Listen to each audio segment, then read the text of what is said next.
Okay, here we go. I think I'm ready. All right, this is session number 98 from Kevin Reads A Course in Miracles, and we are in chapter 13, section 5. All right, and section 5 is entitled The Two Emotions. In this section, Jesus is going to bring you up and down, or first down and then up. All right, he's going to tell you just how crazy it all is, okay?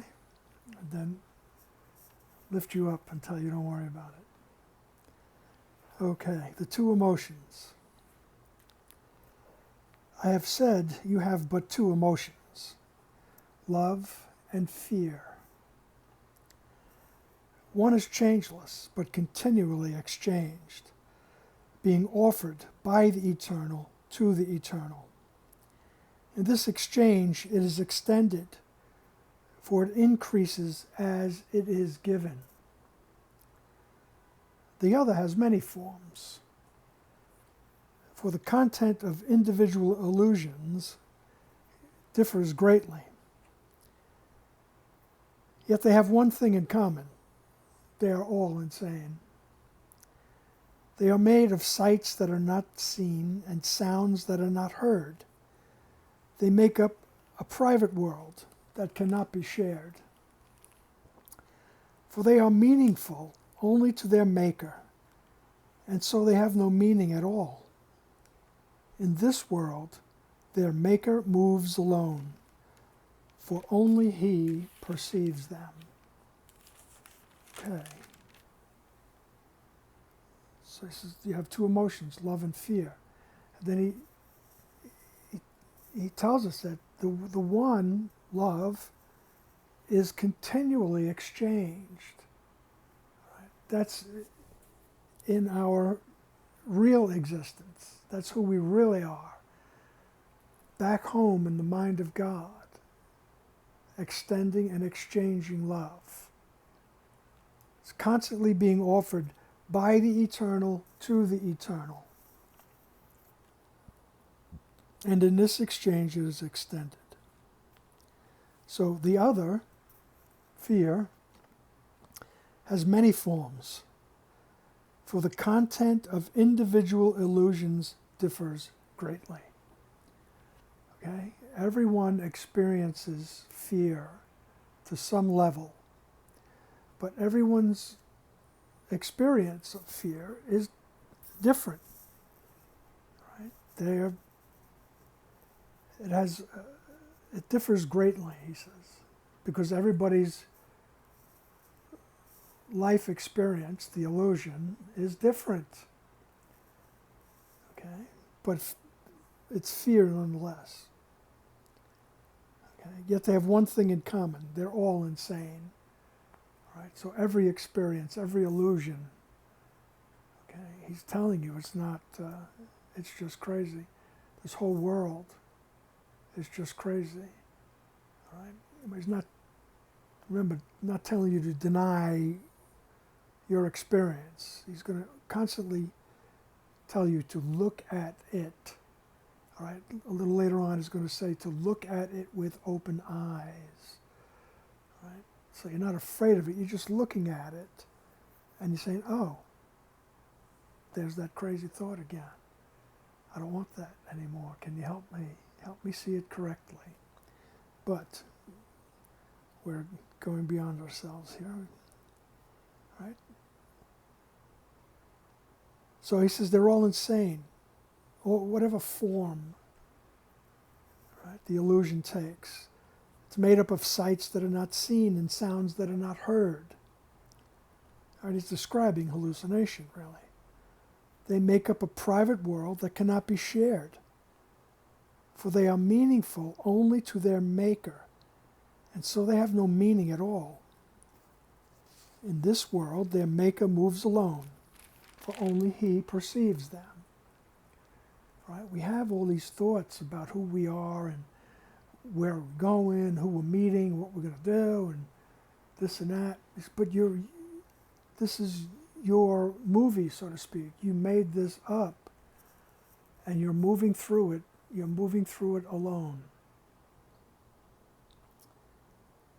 All right? And then he goes on. Who's in the cast of characters here? All right? Each one, paragraph 2, each one peoples his world with figures from his individual past. And it is because of this that private worlds do differ. Yet the figures that he sees were never real, for they are made up only of his reactions to his brothers, and do not include their reactions to him. Therefore he does not see, he made them, and that they are not whole. Okay. For these figures have no witnesses, being perceived in one separate mind only. Right? Yet the figures he sees are never real, he said. For they're made up only of reactions to his brothers. Right? Therefore he does not see that he made them. And he says these figures in our daily life, these figures, he says they have no witnesses, being perceived in one separate mind only. So what he's effectively describing here is hallucination.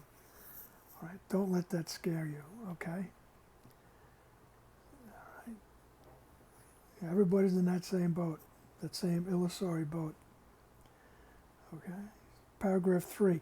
It is through these strange and shadowy figures that the insane relate to their insane world. For they see only those who remind them of these images, and it is to them that they relate. Thus do they communicate with those who are not there, and it is they who answer them. And no one hears their answer save him who called upon them, and he alone believes they answered him. Projection makes perception, and you cannot see beyond it. Again and again have you attacked your brother because you saw in him a shadow figure in your private world. And thus it is you must attack yourself first. For what you attack is not in others. Its only reality is in your mind. And by attacking others, you are literally attacking what is not there. So that's that big sentence there. Projection makes perception. So what he's saying that everything you see is because you judged yourself first. Right? You have attacked yourself first. Right? And you projected it. Couldn't stand that thought. So we projected it. Oh no, what did I do? I'm guilty. Right? And since we now believe that we separated, we align ourselves with, we identify ourselves as the ego. And the ego counsels, what do we do now? Let's project. Right? The Course's idea of the Big Bang, boom. Out of the mind, out of the one mind, boom. All right? Billions and billions of so-called little pieces. Right? So we project and we fill our world up with these shadow figures. Right? And we look at them and condemn them. Right? And he says you can't see beyond that projection. Right? You can't see it because the guilt made you blind. Right? The guilt made you blind to who you really are. You chose to believe that you were guilty. And so you couldn't stand that thought. You had to get rid of it. So we project. Right? And again you have attacked your brother because you saw in him a shadow figure in your private world. calls him a shadow figure because he's actually a piece of you. And thus it is. You must attack yourself first. For what you attack is not in others. Okay. So what you attack, the guilt, is not in others. It's not even in you. It's not in you. It's not in them. Its only reality is in your own mind. And by attacking others, you are literally attacking what is not there. Okay? He's saying you projected, you made it up. All right? And my little friend, Miss Starlight, has joined the class. Okay. So, paragraph 4. The delusional can be very destructive, for they do not recognize they have condemned themselves. They do not wish to die, yet they will not let condemnation go. And so they separate into their private worlds, where everything is disordered, and where what is within appears to be without. Yet what is within they do not see, for the reality of their brothers they cannot recognize. Okay? So he says, those of you who believe you're separated from God, the delusional, he says you could be very destructive because you don't realize that you've condemned yourself.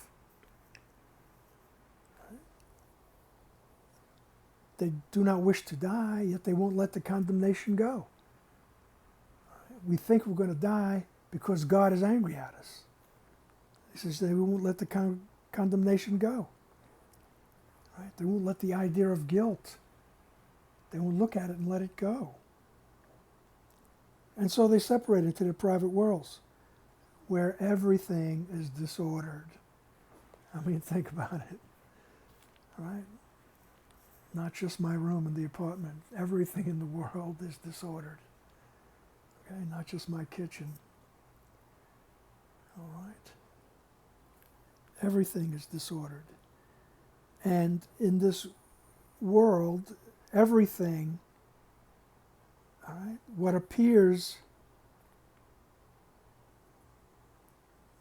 all right, what is within appears to be without. All right. So what is within, which is that thought of separation, that sin, guilt, and fear, appears to be outside, appears to be outside of me. Yet what is within they do not see, because what is really within is your glory, your connectedness to God. All right? You are the Son of God. That's what's within, the memory of who you are. Because you can't see it. Yet what is within they do not see. For the reality of their brothers they cannot recognize.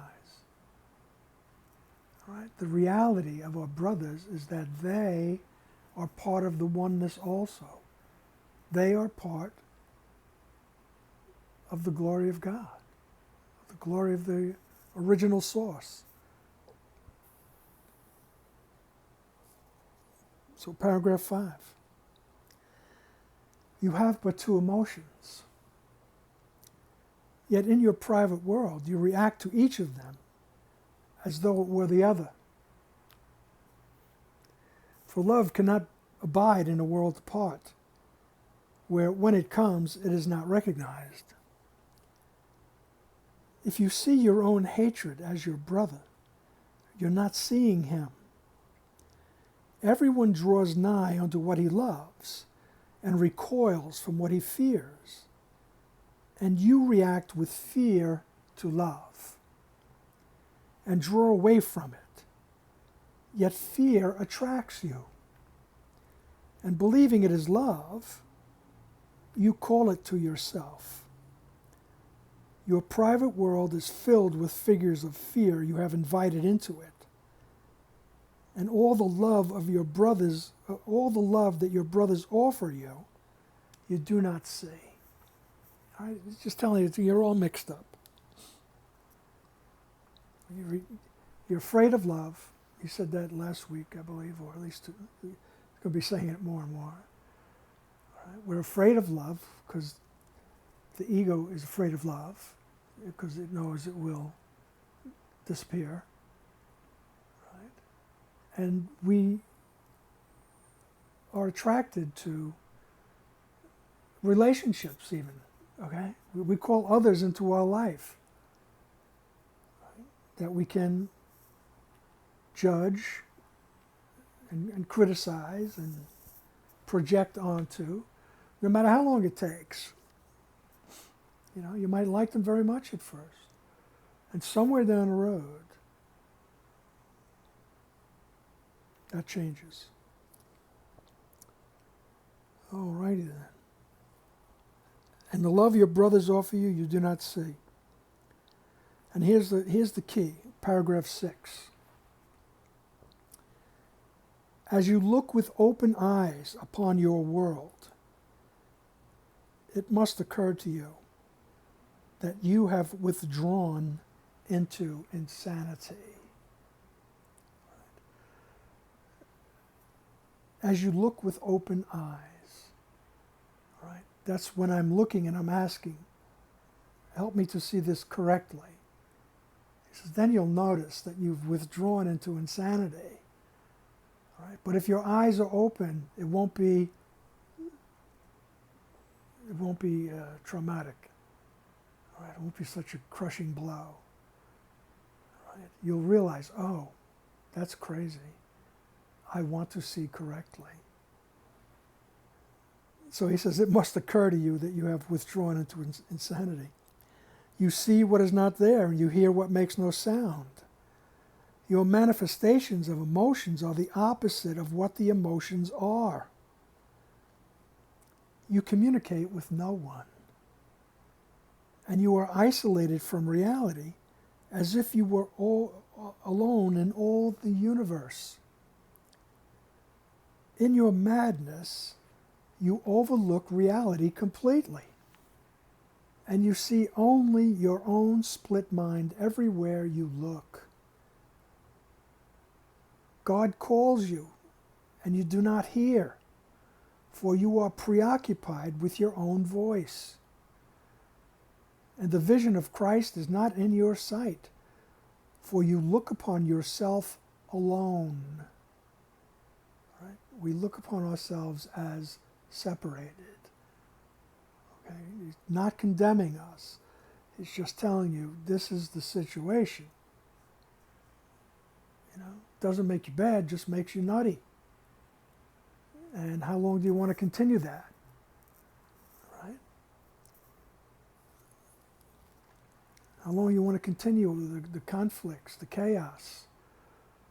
Right? Even if you're a very introverted person and you don't interact with people that much, your thoughts are still there, bothering you. You hear something in a conversation or something on TV or something somewhere else, all of a sudden it goes, oh no, what are you kidding me? Is that really going to happen?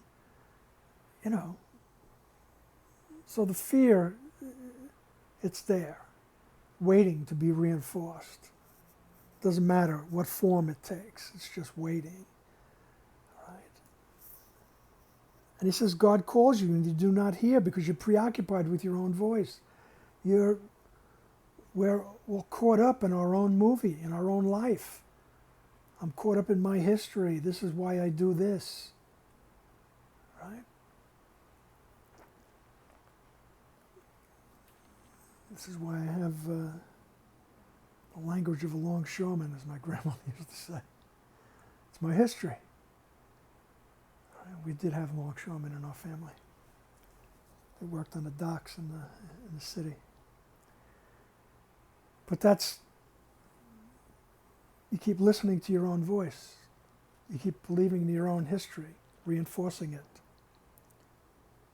Right? But he says, as you look on the world with open eyes, right, it soon will occur to you that you've withdrawn into insanity. All right? This is a crazy world.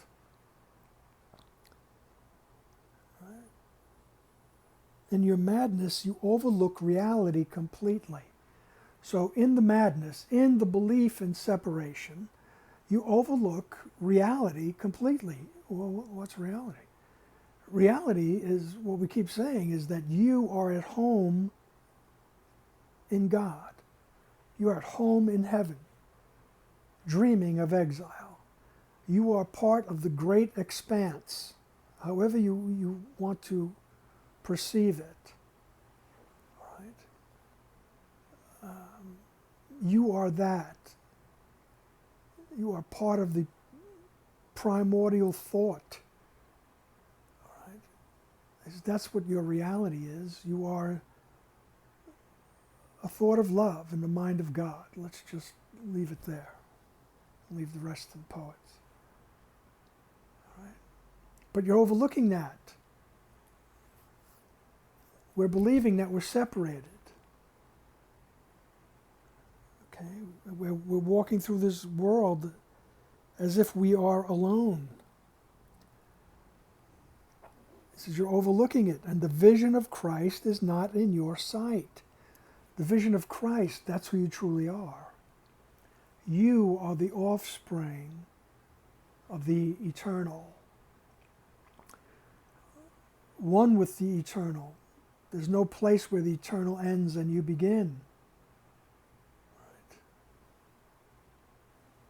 Right? But you're overlooking that because you're looking on yourself alone. You're looking on yourself as if you're separated from that. You're alone. All right, now he's going to help you out here. All is not lost. Paragraph 7. And Jesus always, not always, but often uses this opening where he says, little child. Right? He speaks to us like a loving father, a loving brother, speaking to a little brother, a little sister, right? Just a little child. He says, little child, would you offer this to your father? This idea of separation, this craziness, this projection of guilt, this experiencing of fear. He says, would you offer that to your father? For if you offer it to yourself, you are offering it to him. And he will not return it, for it is unworthy of you, because it is unworthy of him. Yet he would release you from it and set you free. His sane answer tells you what you have offered yourself is not true. But his offering to you has never changed. You who know not what you do can learn what insanity is and look beyond it. It is given you to learn how to deny insanity and come forth from your private world in peace. You will see all you denied in your brothers because you denied it in yourself.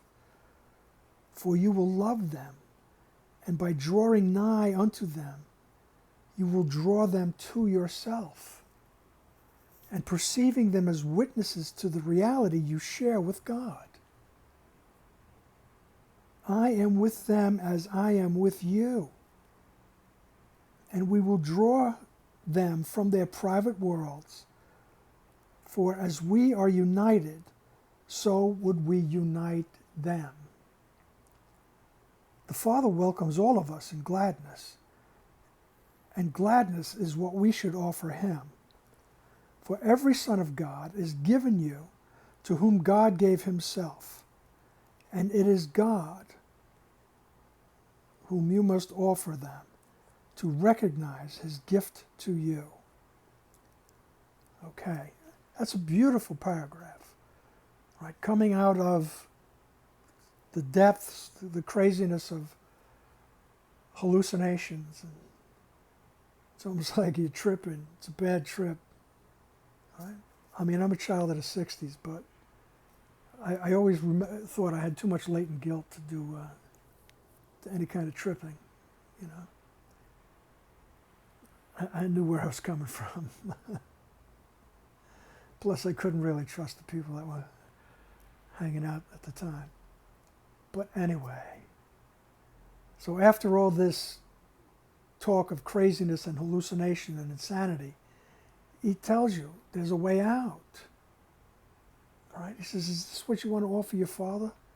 It's because your father not going to have it, because it's not worthy of him, and because it's not worthy of you either. Right? He would release you from it and set you free. And then he uses his sane answer tells you what you have offered yourself is not true. So his sane answer is the memory that we take with us into the hallucination.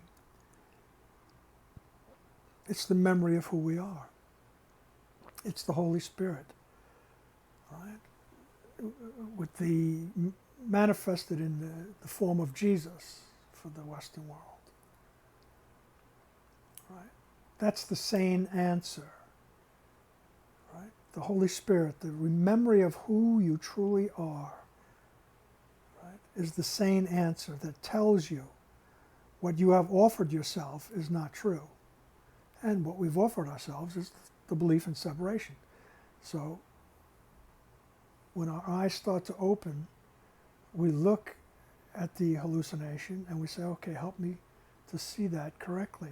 The sane answer helps us. Right? The Holy Spirit helps us. Right? But his offering to you has never changed. It's always there, offering you the reality of who you really are. Okay.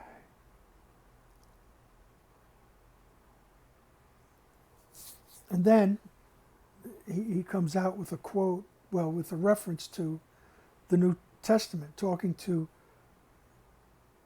us, but talking to you, the decision-making part of the mind, remember. It says, you who know not what you do can learn what insanity is and look beyond it. Okay, remember the words from the New Testament, the words that were attributed to Jesus on the cross. Forgive them, Father, for they know not what they do. Right? In other words, forgive them. They're unconscious. They're still believing that they're separated from you. All right, so give them some time. All right? You know not what you do. All right? But you can learn what this insanity is all about and look beyond it. We can look beyond it. Right? We don't jump right into heaven. Right? We're still walking through the insanity, asking, help me to see this correctly. That's looking beyond what our senses report to us. Right? You look beyond it. Right? You who know not what you do can learn what insanity is and look beyond it. That's Eckhart Tolle uses that line also, describing people who are unconscious, whose consciousness has not risen quite enough. Right? They don't know what they're doing. They're running around like infinite pinballs, bouncing off one another, billiard balls, bang, bang, bang, bouncing off the rails, hitting one another. Right? Like a pinball game. All right? They're just bouncing around. All right? I always like the reference that Kurt Vonnegut, if I'm correct, he was describing homeless men in Seattle. He said they're like helium balloons. They just float. And then if they bump into something, they just change their direction. Bump into the next thing. That's basically what we're doing in an unconscious existence. Just bumping off one experience after the other. All right? And some people get shook up. Right? And some people get more unconscious. He says, but you can look beyond it. It's given you to learn how to deny insanity. He says, you have it in your mind. You can deny insanity. Right? And then he says, and come forth from your private world in peace. And I believe that's the words that Jesus spoke to Lazarus, all right, his friend who had died. Okay? As they say, the shortest sentence in the New Testament was Jesus wept. His friend died. All right? And then they brought him to the grave and he said, Lazarus, come forth. All right? And that's what he's telling us. Because you're outside, you think you're outside the kingdom of heaven, you're dead. All right, so he says, come forth from your private world. Come forth in peace. All right? You will see all that you denied in your brothers because you denied it in yourself. There's that repetitious, all right, message. There's that message. You're going to see what you denied in your brothers because you denied it in yourself first. You're going to see, oh, they're guilty, they're guilty. We're denying their connection to God. And why are we doing that? Because we're projecting. We deny our own connection to God first. And he says, you'll see. You'll see all that you denied in your brothers because you denied it in yourself. For you will love them. Right? When our perceptions are changed, when we see the insanity and say, no, I don't want that, we deny the insanity and we ask, help me to see it correctly. He says, you will see everything correctly and you will love them. Right? And by drawing nigh unto them, you will draw them to yourself. The attraction of love for love. Perceiving them as witnesses to the reality you share with God. So they're going to be the witnesses of the reality that we all share with God. Right? How wonderful. And then he says, I am with them as I am with you. And we will draw them from their private worlds. Right? We will draw them, come forth in peace. Right? We'll draw them from their private worlds. For as we are united, so would we unite with them. So as we are united with Jesus, we would unite with our brothers. Okay. The Father welcomes all of us in gladness. And gladness is what we should offer him. For every son of God is given you to whom God gave himself. And it is God whom you must offer them to recognize his gift to you. So when we ask to see our brothers correctly, right, that's what we're doing. We're offering them God. We're offering God to them. Right? And it is God whom you must offer to them in order to recognize his gift to you, in order to recognize who you really are. These messages repeat in different words. Okay, paragraph 8. Vision depends on light. You cannot see in darkness. Yet in darkness, in the private world of sleep, you see in dreams, although your eyes are closed. And it is here that what you see, you made. But let the darkness go, and all you made, you will no longer see. For the sight of it depends upon denying vision. Yet from denying vision, it does not follow you cannot see. But this is what denial does. For by it, you accept insanity, believing you can make a private world and rule your own perception. Yet for this, light must be excluded. Dreams disappear when light has come and you can see.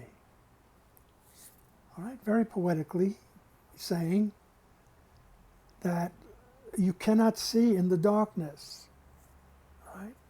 We don't see who we truly are. We don't see our connection to God when we have accepted the thought of separation.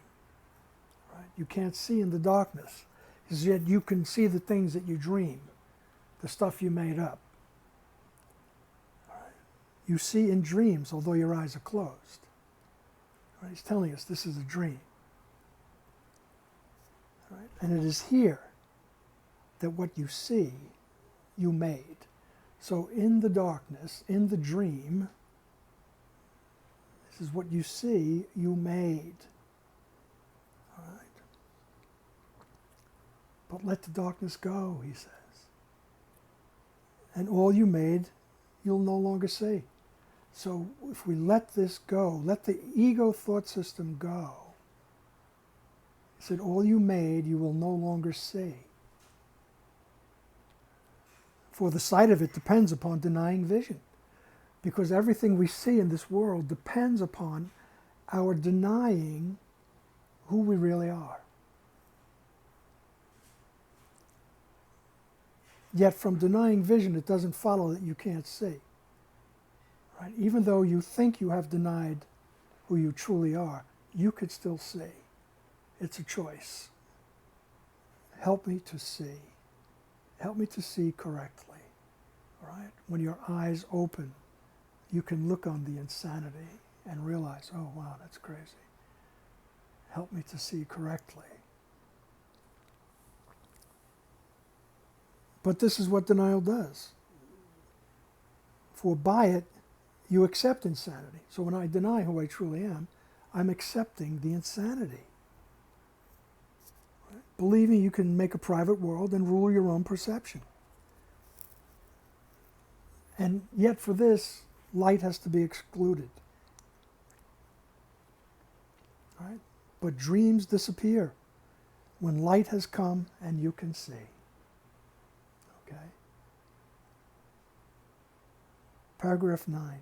Do not seek vision through your eyes, for you made your way of seeing that you might see in darkness, and in this you are deceived. Beyond this darkness, and yet still within you, is the vision of Christ, who looks on all in light.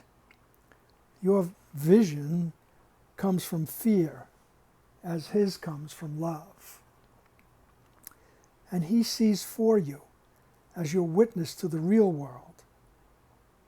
He is the Holy Spirit's manifestation, looking always on the real world and calling forth its witnesses and drawing them to you. He loves what he sees within you, and he would extend it. And he will not return unto the Father until he has extended your perception even unto him. And their perception is no more, for he has returned you to the Father with him. All righty then. So to go back to the beginning of paragraph 9, he goes, do not seek vision through your eyes. Right? Do not seek the memory of who you are. Do not seek for vision here with your senses, the things you made. You made your way of seeing. All right? That you might see in the darkness, that you might see in that belief in separation in this crazy world. Right? And in this you are deceived, because you think you can see here. He says, in this you're deceived. He says, but beyond this darkness, this crazy existence that we have here, and yet still within you, in your mind, all right, yet still within you is the vision of Christ, who looks on all in light. Right? You have the vision of Christ available in your mind. And that vision would look on everything in the light. And he says, your vision, so to speak, comes from fear. And his comes from love. So when our vision is changed, when our perception is changed, we start to see things through the prism, through the filter of love. And he sees for you as your witness to the real world. So we ask, help me to see this correctly. And our perceptions are changed. He sees for me. Right? The witness to the real world. He's the Holy Spirit's manifestation. Looking always on the real world. Always looking past the craziness to what really is, looking past everything, looking past the forms to the truth that you are united with God. All right? Doing some crazy dance. Okay. He is the Holy Spirit's manifestation, looking always on the real world and calling forth its witnesses. In other words, having our perceptions changed. We're calling forth the witnesses for the real world, for reality, for the truth of who you are. Our perceptions change, and they become witnesses to the truth. He loves what he sees within you, and he would extend it. He would just extend it till it envelops everything. And he would not return unto the Father until he has extended your perceptions even unto him, until all our perceptions have been changed and we realize who God is and our relationship to him. And then perception is no more, for he has returned you to the Father with him. Okay? So then he goes in paragraph 10, just like a reiteration here. You have but two emotions, and one you made, and one was given you. Right? The fear you made, the love was given you.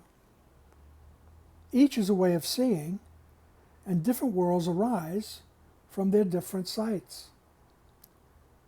See through the vision that is given you, for through Christ's vision he beholds himself, and seeing what he is, he knows his Father. Beyond your darkest dreams, he sees God's guiltless Son within you, and shining in perfect radiance that is undimmed by your dreams. And this you will see as you look with him. For his vision is his gift of love to you, given him of the Father for you. It's just wonderful, coming from all those prior paragraphs of insanity and hallucination and describing the craziness. He says, beyond the darkness, beyond your darkest dreams, right, he sees God's guiltless Son, shining in perfect radiance, undimmed by your dreams. And he says, this you will see. You will see, as you ask, help me to see these things correctly. This you will see as you look with him. For his vision, all right, Christ's vision is his gift of love to you, given him of the Father for you. Paragraph 11. The Holy Spirit is the light in which Christ stands revealed. And all who would behold him can see him, for they have asked for light. Nor will they see him alone, for he is no more alone than they are. Because they saw the Son, they have risen in him to the Father. And all this will they understand, because they looked within and saw beyond the darkness the Christ in them, and recognized him. In the sanity of his vision, they looked upon themselves with love, seeing themselves as the Holy Spirit sees them. And with this vision of the truth in them came all the beauty of the world to shine upon them. All right? The Holy Spirit, the memory of who you are, that memory we took with us into the dream, is the light in which Christ stands revealed. Right? It's the light in which the memory of your true self stands revealed. And anyone who wants to see him will see him. Right? That's really what this means. All who would behold him can see him. Right? When it's your desire to see him, you will see him. For they have asked for the light. We have asked, help me to see this correctly. Right? And even though it seems like a process, and we have to continually ask, because little scraps of fear keep popping up, right? Little judgments or big judgments, right? Big situations keep popping up and dragging us back in, until we look with the open eyes and say, oh wait, that's crazy. And we ask, help me to see this correctly. Right? We're asking to see it with the light. All right. For they have asked for light. Right? All those who would behold him can see him, for they have asked for light. He says, and you won't see him all by yourself, for he is no more alone than you are.